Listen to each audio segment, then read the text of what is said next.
Welcome everyone to tonight's coaching lesson session, with Teacher's Pet and Coach Matthew. So we've got Coach Matt here, and we are going to look at some training that we're going to help the teachers with before and after they get hired.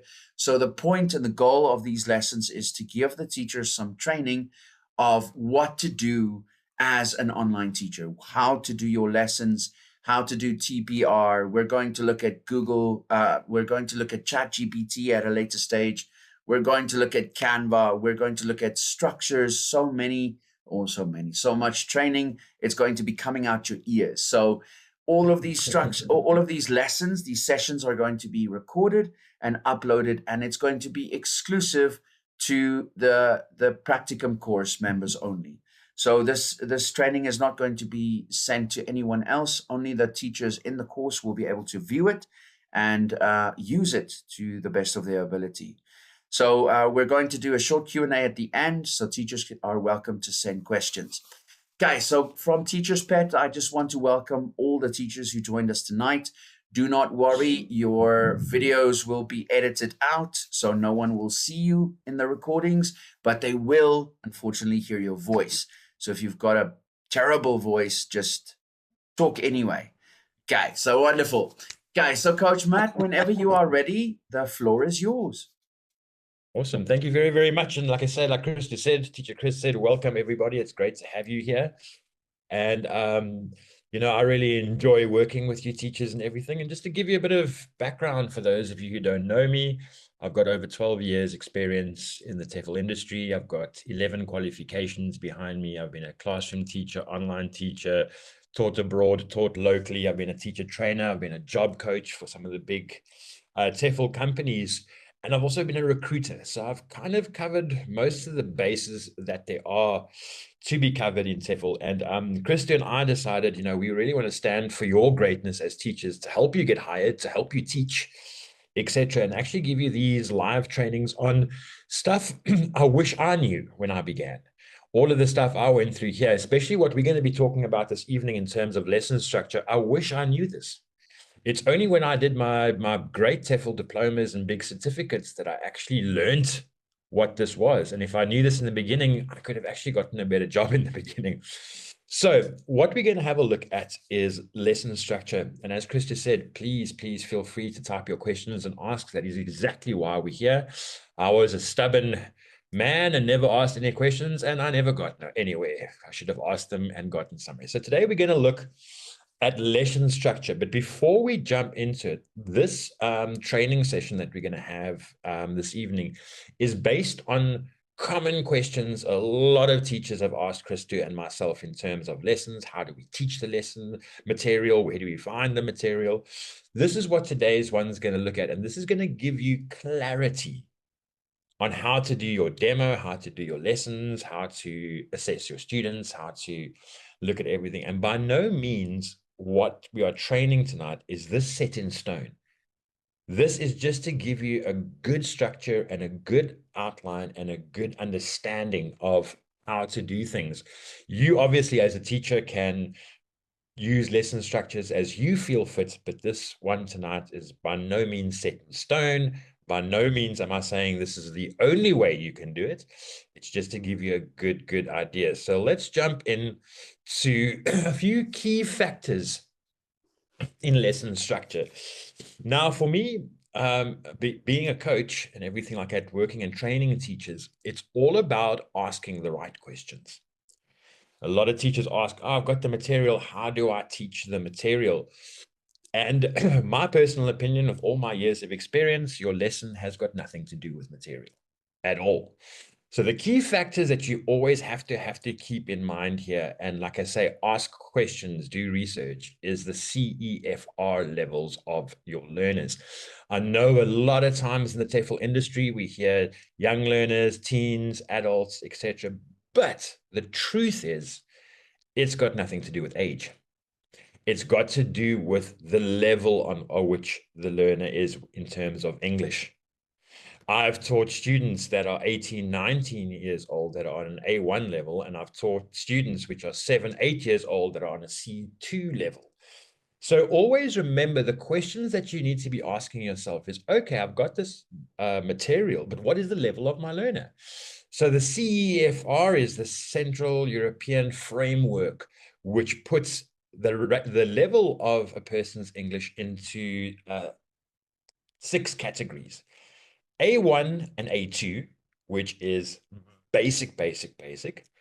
B1 and B2, which is in the middle, and then C1 and C2, which is proficient, which is pretty much where we are at the moment. So the most important thing that you need to be asking is, okay, I've got this material, but what is the level that I'm teaching? Am I going to be teaching a very simple vocabulary lesson, or am I teaching advanced business English? What is the level? So CEFR level of the learners or the material or the lesson.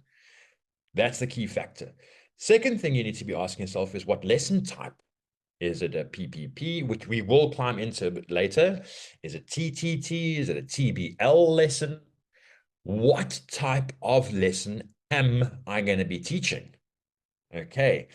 Third thing, you need to be looking at is your aims and your outcomes. What is it that you want the learner to learn? And how are you planning to achieve that? Okay, so it's very important here to remember, especially in the TEFL industry, if you're teaching vocab or vocabulary, you're teaching vocabulary. You're not teaching a bit of grammar, but it's vocabulary. So the aim of my lesson would be to teach 4 vocabulary words, and the aim of the lesson is to make sure the student can pronounce the word, understand the word, and use the word. That is it for the lesson. There's no correcting grammar or correcting tenses. If the student gets the sentence wrong, the aim and outcome of my lesson is to teach vocabulary, and it's a vocabulary lesson. That's it. Nothing more, nothing less, because you got to be clear in what you want. So remember, it's about the level of your learner. It's about the type of lesson that you're going to be teaching, and it's about what are your aims and outcomes for that specific lesson. Okay, so there's the first 3 key factors. Then obviously at the end of the day, you're going to look at your classroom management, your time, how are you managing your classroom, how are you going to be able to correct the errors. Now, here's the key point. If you don't have clear aims and outcomes, how are you going to correct the error? Or how do you know the student's going to be making an error then? So you'll see these all do go hand in hand. So you've got to focus on error correction, student assessment, and you've got to make use of warmers, fillers, and coolers. Okay, so you'll see that already, without looking at the material, without preparing for the demo, without knowing anything, just in asking these important questions, I'm already formulating here what I'm going to be teaching. What is the level of my learner? What's my lesson type? What are my aims and outcomes? Then once I know those 3 points, I can say, okay, this is how I'm going to manage my classroom in terms of time, behavior, whatever it is.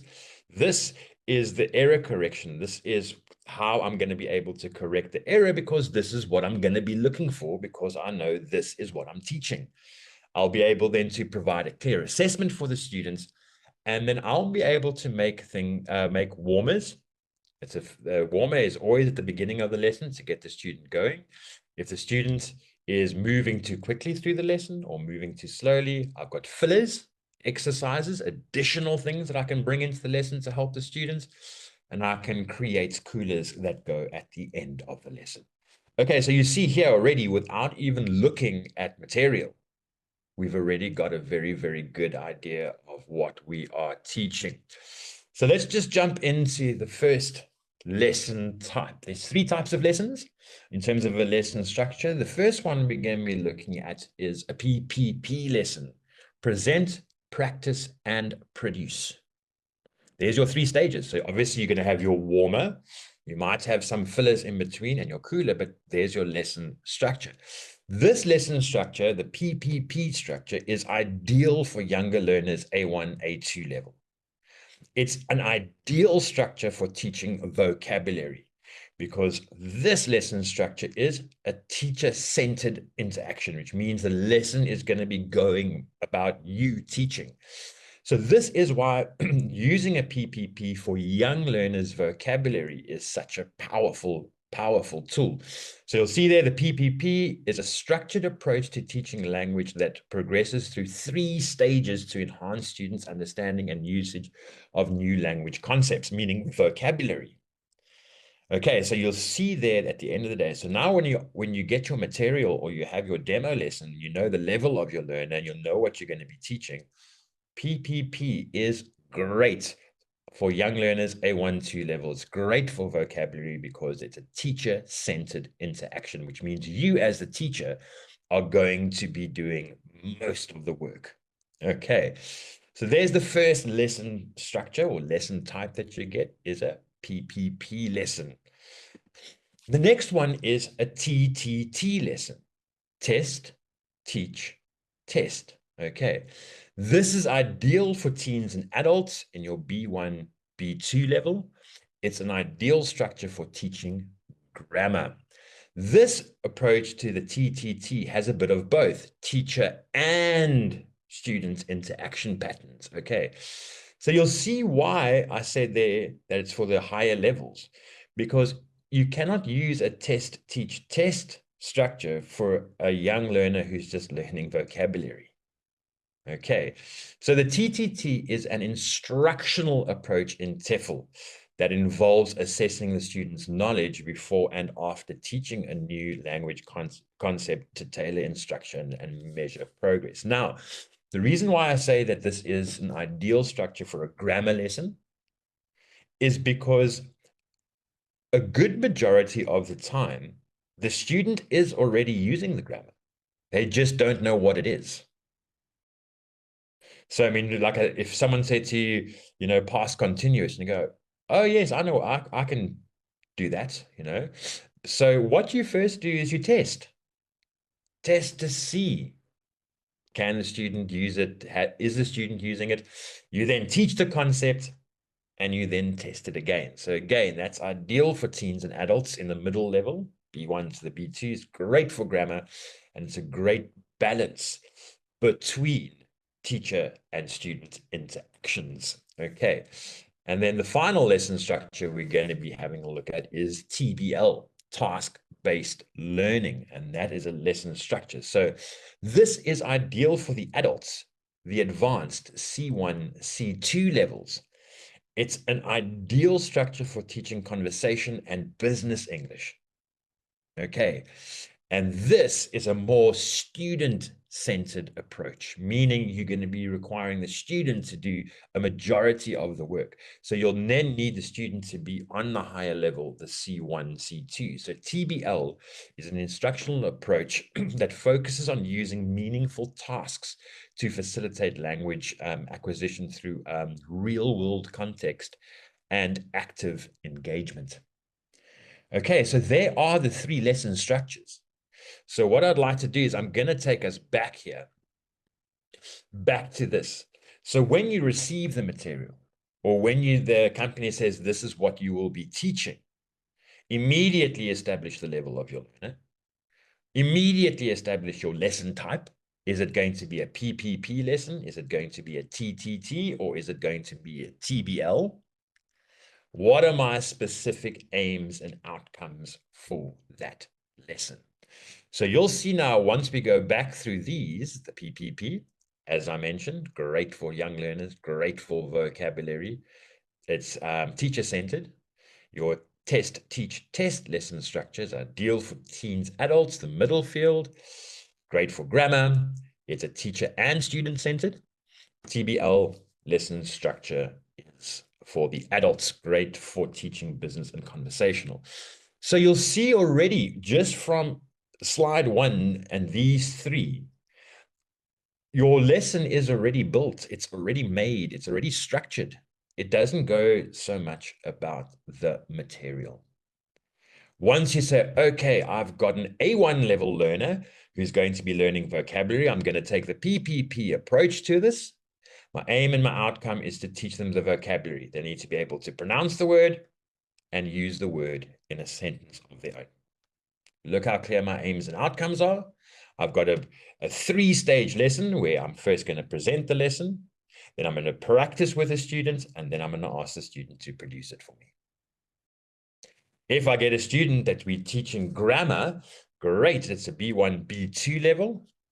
Let's go back here to the, and there's my lesson structure. 3 phases to my lesson: test, teach, test. If I've got an adult learner who wants to learn, say, business or conversational English, I'm going to have real world task-based learning for them, where they're going to write and do their own things. So you'll see already in just asking, what is the level of my learner? What type of lesson am I teaching? What are my aims and my outcomes? And there is the lesson structure. There it is, structured into these 3 types of lessons. So in actual fact, what you're needing to be doing is you're not worrying about the material. The material will adapt to the different lesson structure that you are using. Excuse me. So let's have a look at some of the questions.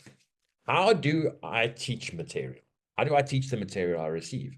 I just answered the question for you. You're going to establish the level of your learner. You're going to choose what lesson structure you're going to use, and you're going to have your clear aims and outcomes. So it's nothing to do with the material. And where do I find material?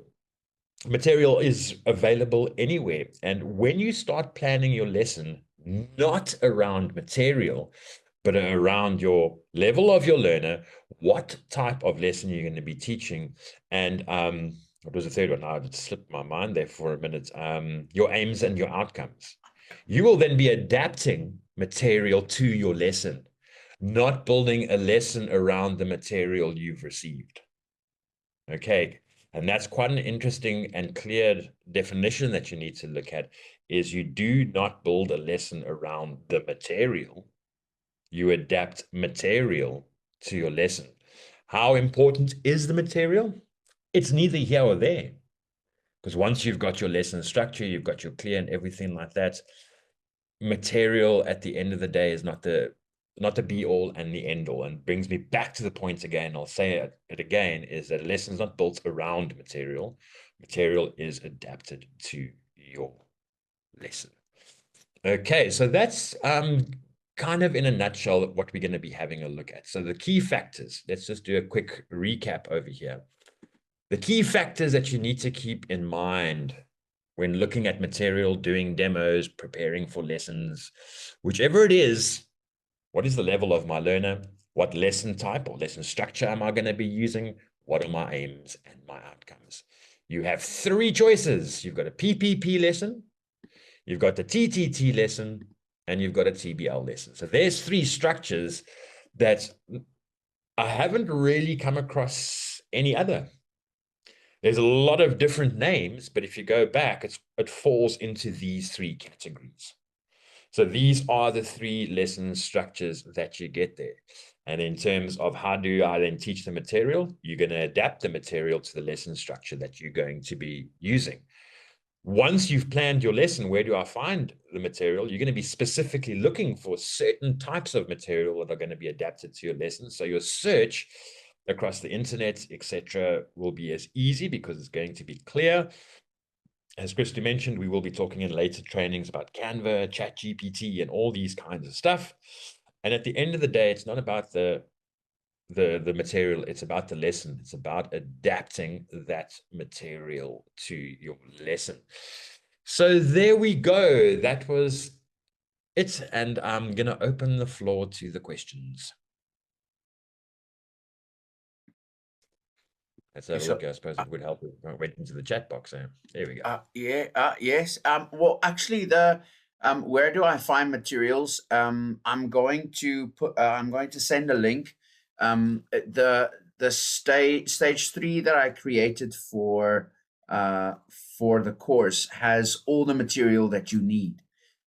Any material that you want. Let me just get. I will put a link to it and with specifics in the group. And then if you need any material, that's where you'll find it.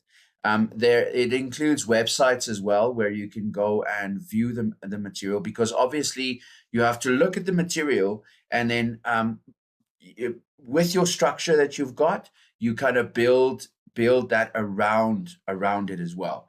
So then you've got the material. We'll look. I think I included most of the popular Chinese material, the material that the Chinese companies use. Let's Talk, well, Let's Go, actually, Let's Go. We've got 51 Talk. 51 Talk is Timmy and Friends. It's Timmy, Sam, all his buddies. Then you've got Oxford Reading Tree as well. So these types of material are that you can focus on in the beginning. So you get your structure, and then you look at the material, and then you kind of connect the two so that you can focus on teaching that to the student. So we will look at the material at a later stage as well. But if you want to go and find it, stage 3 in the course. Okay. And then, okay, so the questions the one question I sent, where can I test my own CEFR level?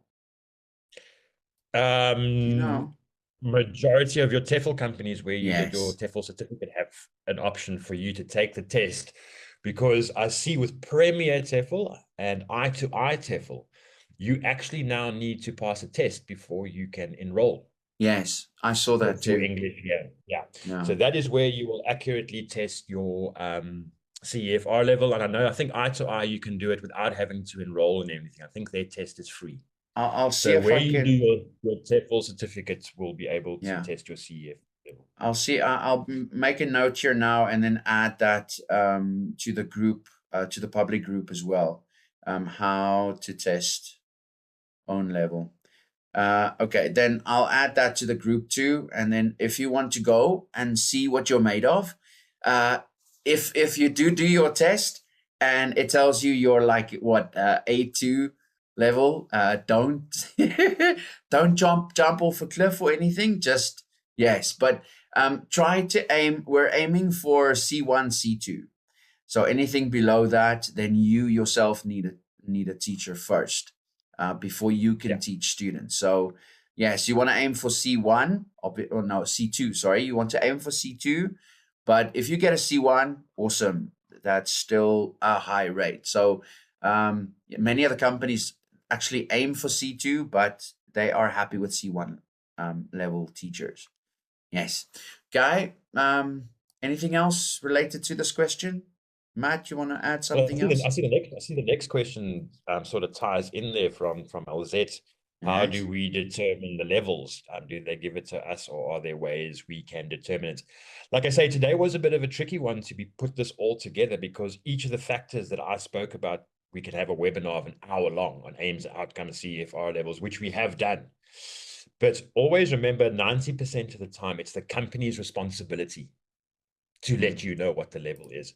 Very seldom will they require you as a teacher to do the test or to give them the level. They have when the student enrolls, they go through a whole preliminary examination of where they're going to fit into the school's course, etc. So the school will give you the level. But the important thing to remember here is that you do need to know what these levels are, because it's happened to me quite a few times where the parents of the students were like, no, they need to be up here, they need to, and they've put the student in a level too high. Yeah. That's For happened to you me as so the many times. teacher to turn around and say, actually, at the end of the day, I can't be teaching grammar when we're lacking vocabulary. We need to Yes. just down the level over here.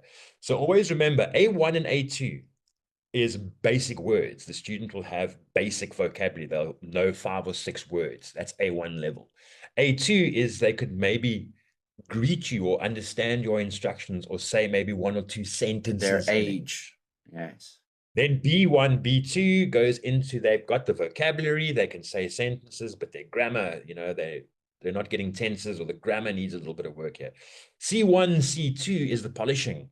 This is where you're polishing specific areas that this student is asking for help in. So that's kind of like an easy way to remember it. But for us as teachers who teach with companies, it's not generally our responsibility to test the level, but it is important for us to know so And that we can say, understand but it. hang on, Yes. this student is an A2 level, but they can speak and read. They should be B1. We should be having more challenging lessons for the student, or the other way around. The level Yeah. then is too high. So companies value teachers who pick this up Yeah. and say, hang on, either too high or either too low. I have Okay, been so I hope that asked. answers that. I have been asked many times. I do a trial lesson with a student, and then afterwards they tell me, okay, listen, where should we put him? And then you have to tell them this lesson, start with this lesson plan and this level. Then you have to know. If you don't know, Yeah. then why do we have you? You're supposed to Yeah. know. So why are you teaching for us?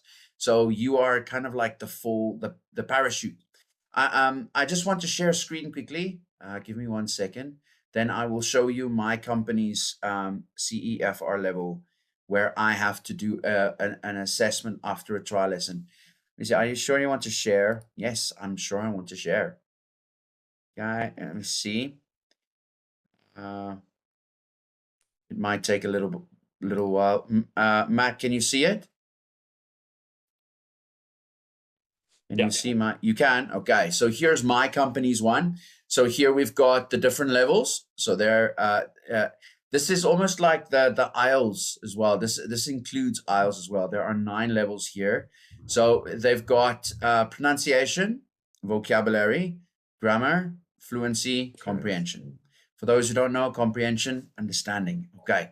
I actually taught for this company for a month before I realized comprehension means understanding. So I had trouble understanding comprehension, but yes. Anyway, moving on. So with this company, as you click on it, you'll see the words kind of change. So here you've got the lowest level. Hi, Kimmy. Bye. Hi, someone. LZ, your mic is on. I'm, I'm so sorry, guys. That's okay. No That's problem. okay. There we go. Okay. Hello to the family that just arrived. Okay, so let's see. Okay, so here we've got the lowest level. Can read 26 letters of the alphabet, but cannot write it correctly. Okay, so then this will be your A1 level. Okay, then you move a little bit on.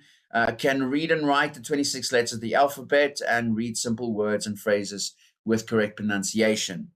Okay, next one. So each one as they go along, the student can do a little bit more and more and more and more. So especially with IELTS, they also ask you where would you rank this student after doing the trial lesson, and then you have to tell them. Okay, well, for this company, I have to tell them now 3, 3, 4. So I kind of with IELTS, it's a little bit different. I choose for each one, pronunciation has a bar like this. Vocabulary has a bar as well. So then I choose that, and then they can, then it ranks them. It gives them an IELTS score. And then as I have more lessons with the student, this score is supposed to increase. So with my company, once a month, they ask me to do an assessment like this of every student. Some parents want it, some don't. They don't really care. But then you have to show them improvement, and that's where these come in. Okay, and then the last one, the highest one, shows some effective use of pronunciation features. For example, stress liaisons, reduced voice and loss of explosion, but this is not sustained. Sorry, I've never had a student that made it to 9. I'm always with the young learners. Mine go up until about 4. I think 4 was the highest that I got with my young learners. But these 5, 6, 7, 8, and 9 would be your adults, teens and adults, or mostly adults though. Okay, so that's where I find my CEFR levels. Okay, so some companies have it, some companies don't. You just have to find out by the company itself. Okay. Okay, moving on to the next one. Let's see. Can TTT be used for young learners at B1 and B2 level? Yes. In the slide, I indicated that TTT would be a B1, B2 because the student will then be able to string sentences together. So we'll be checking for grammar. So the student will definitely need to be on a level where they can communicate and say sentences and use the vocabulary. And here we'll be correcting the grammar. Okay. Can you share your screen again, please, Coach Matt? Because I shared screen, I now took your presentation away. Okay, Let's so quickly. you can So if you look use. here at the TTT lesson structure, there's ideal for well, I generally put their teens and adults, but if you do get young learners that could be on Yes. this level, Yes. but you see on the B1, B2 level, we're doing this lesson structure is great for doing grammar. So they've got the vocabulary, they've got the sentences, they've got the understanding, but they're not doing the grammar correctly. Yes. Yes. So here's where we put the is's and the r's in, and you put, you know, the ats in the right places. You cross the t's and dot the i's for this over here. Dot the i's. Okay, wonderful. Is there anyone else who has a question? Any questions that you may have, you can ask it now. Anything related to the topic?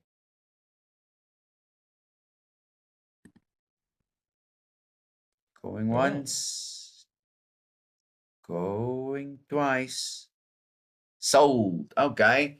Okay, so I will then put a link for teachers where they can find the material that they need, including the websites. That the stage 3 has everything. You can even use it in future when you get after you get hired by a company. If you want to find games, quizzes, stuff like that, any activities, you can go back to stage 3 and find it there. Lesson materials. We cover lesson structure a little bit there as well. So anything related to lesson planning material, you'll find it there. Okay, and then how important is what is that? How important? Oh no. Oh, Tapo. Oh no. Well done. Well picked up there we go. Yes, Grammarly. Okay, well, yes. Okay, wonderful. So, so there are no more questions. Coach Matt, anything else you would like to add? Yeah, like I say, just always remember at the end of the day, it goes about your lesson structure, the 3 that I introduced to you. Out of those 3, you can put a lesson together for any level student. But like Teacher Chris also says, you know, it is important for you as a teacher to know and understand the different levels of your learners. Yes. I at Magic Ears taught for 2 years. And I never ever worried about, are they on my students on the right level? You know, I just taught. Yes. It's only later on that I realized that I need to take a better role as a teacher.